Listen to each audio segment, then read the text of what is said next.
26 या 27 आखिर कब है हरतालिका तीज व्रत का सनातन परंपरा में अत्यधिक महत्व। ये व्रत विवाहित महिलाओं के लिए अखंड सौभाग्य का व्रत माना जाता है और अविवाहित कन्याएं भी इसे मनचाहे वर की प्राप्ति के लिए करती हैं।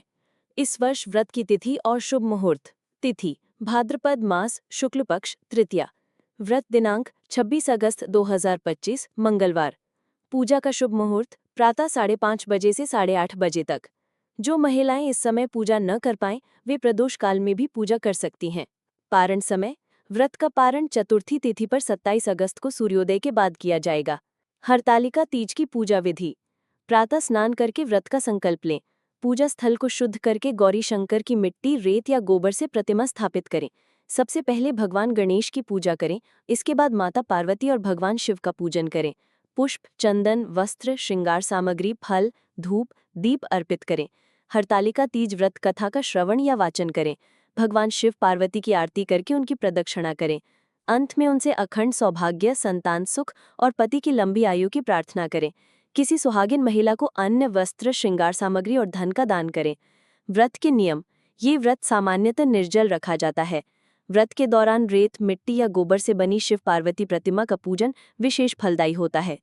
व्रत कथा का वाचन श्रवण अनिवार्य है। व्रत के दिन गेहूं का दान करने से पुण्य फल और भी बढ़ जाता है। समय मिलने पर ओम नमः शिवाय या अन्य शिव मंत्रों का जाप करें। इस प्रकार श्रद्धा और नियम पूर्वक किया गया हरतालिका तीज व्रत स्त्रियों को अखंड सौभाग्य, दाम्पत्य सुख और संतति सुख प्रदान करता है। क्या आप जानते हैं, हरतालिका तीज केवल एक व्रत नहीं, बल्कि माता पार्वती के संकल्प और भगवान शिव के दिव्य मिलन की अनुपम कथा है। अगर आप चाहते हैं अपने जीवन में सुख, समृद्धि और दाम्पत्य जीवन में खुशियां आए तो इस कथा को अंत तक जरूर सुनें। सभी दर्शकों को हरतालिका तीज की हार्दिक शुभकामनाएं। माता पार्वती और भगवान शिव की कृपा आप सभी के जीवन में सुख, शांति और समृद्धि लेकर आए। हरतालिका तीज व्रत कथा। भाद्रपद शुक्ल तृतीया को मनाए जाने वाले हरतालिका तीज व्रत की कथा इस प्रकार है। एक बार भगवान शिव ने पार्वती जी को उनके पूर्व जन्म का स्मरण कराने के उद्देश्य से इस व्रत के महात्म्य की कथा कही थी। श्री भोले शंकर बोले, हे गौरी, पर्वतराज हिमालय पर स्थित गंगा के तट पर तुमने अपनी बाल्यावस्था में 12 वर्षों तक अधोमुखी होकर घोर तप किया था। इतनी अवधि तुमने अन्न न खाकर पेड़ों के सूखे पत्ते चबाकर व्यतीत किए।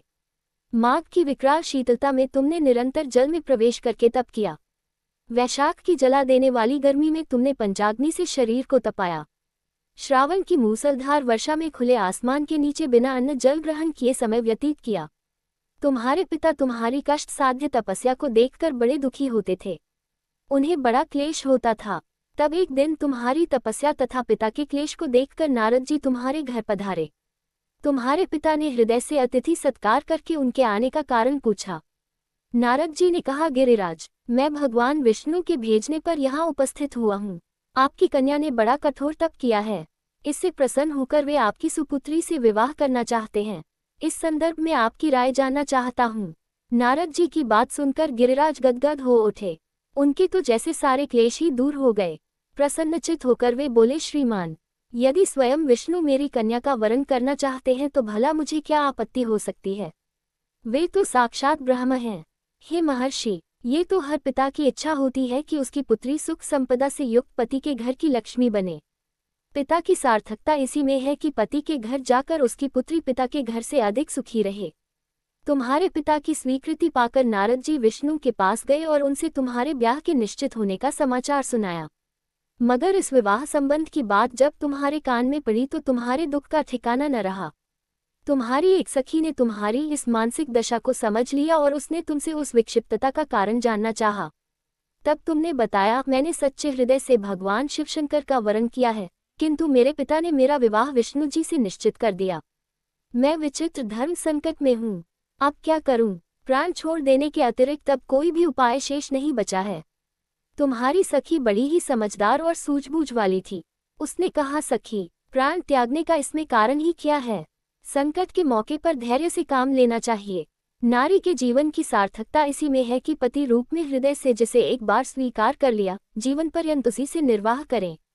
सच्ची आस्था और एकनिष्ठा के समक्ष तो ईश्वर को भी समर्पण करना पड़ता है।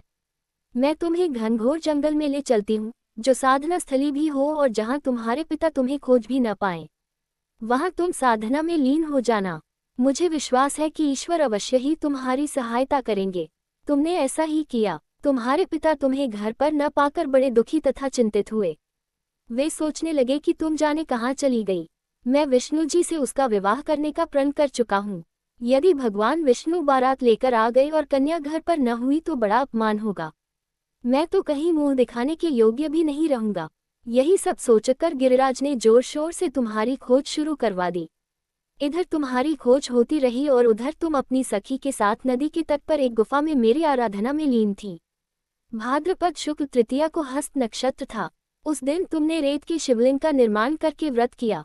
रात भर मेरी स्तुति के गीत गाकर जागी। तुम्हारी इस कष्ट साध्य तपस्या के प्रभाव से मेरा आसन डोलने लगा। मेरी समाधि टूट गई। मैं तुरंत तुम्हारे समक्ष जा पहुंचा और तुम्हारी तपस्या से प्रसन्न होकर तुमसे वर मांगने के लिए कहा। तब अपनी तपस्या के फलस्वरूप मुझे अपने समक्ष पाकर तुमने कहा, मैं हृदय से आपको पति के रूप में वरण कर चुकी हूँ। यदि आप सचमुच मेरी तपस्या से प्रसन्न होकर आप यहाँ पधारे हैं तो मुझे अपनी अर्धांगिनी के रूप में स्वीकार कर लीजिए। तब मैं तथास्तु कहकर कैलाश पर्वत पर लौट आया। प्रातः होते ही तुमने पूजा की समस्त सामग्री को नदी में प्रवाहित करके अपनी सहेली सहित व्रत का पालना किया। उसी समय अपने मित्र बंधु व दरबारियों सहित गिरिराज तुम्हें खोजते खोजते वहां आ पहुंचे और तुम्हारी इस कष्ट साध्य तपस्या का कारण तथा उद्देश्य पूछा। उस समय तुम्हारी दशा को देखकर गिरिराज अत्यधिक दुखी हुए और पीड़ा के कारण उनकी आंखों में आंसू उमड़ आए थे। तुमने उनके आंसू पोंछते हुए विनम्र स्वर में कहा, पिताजी, मैंने अपने जीवन का अधिकांश समय कठोर तपस्या में बिताया है। मेरी इस तपस्या का उद्देश्य केवल यही था कि मैं महादेव को पति के रूप में पाना चाहती थी। आज मैं अपनी तपस्या की कसौटी पर खरी उतर चुकी हूँ। आप क्योंकि विष्णु जी से मेरा विवाह करने का निर्णय ले चुके थे, इसलिए मैं अपने आराध्य की खोज में घर छोड़कर चली आई। अब मैं आपके साथ इसी शर्त पर घर जाऊंगी कि आप मेरा विवाह विष्णु जी से न करके महादेव जी से करेंगे। गिरिराज मान गए और तुम्हें घर ले गए। कुछ समय के पश्चात शास्त्रोक्त विधि विधान पूर्वक उन्होंने हम दोनों को विवाह सूत्र में बांध दिया। हे पार्वती, भाद्रपद की शुक्ल तृतीया को तुमने मेरी आराधना करके जो व्रत किया था, उसी के फलस्वरूप मेरा तुमसे विवाह हो सका।